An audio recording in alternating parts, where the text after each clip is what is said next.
I said to my mother, this was the time when my dad had passed away, and I wanted to engage her with something meaningful. I wanted to make her feel wanted, and I said to her, "Why don't you tell me about your childhood in Sindh?"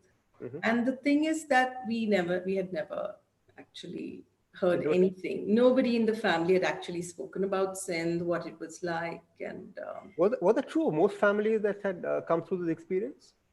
I do feel that since I had no connection at all with Sindh, and I when I started interviewing people, I found that was actually quite common Hmm. that um, you know the families didn't really talk. Very few. I mean, some did. Some nurtured the family stories, Right. but by and large, it was more a process of integrating and accepting. And And was the idea to write a book from the beginning, or was it just to talk to your mother?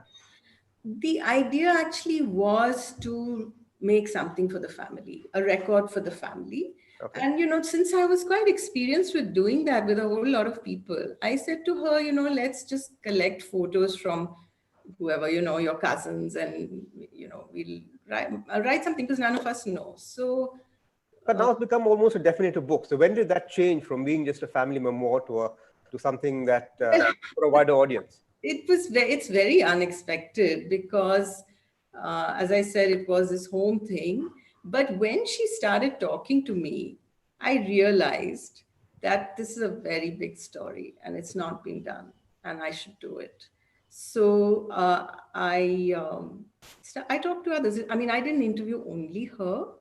I it is largely, it's her story. It's a story of her childhood, because what I was doing is I was looking at what was life in Sindh just before, during, and just after partition. That was the theme that I kind of expanded it to. And her story was very nice, very sweet.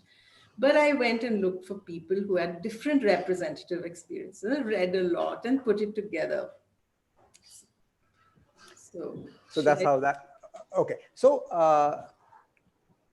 should I show you the so yeah. Okay. Show the book before we go ahead. Yeah, so actually, it's like this, domestic kind of thing, because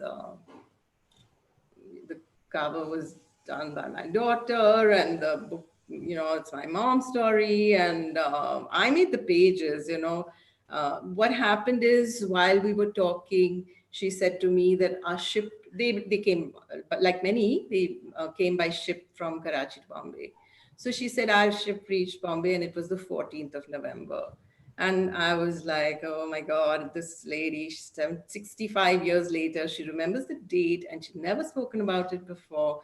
So I was very moved. And I said, now we're just going to do this book fast, and we're going to launch it on the 14th of November and give away gifts to, give it away as presents to her family members. And that's what we did.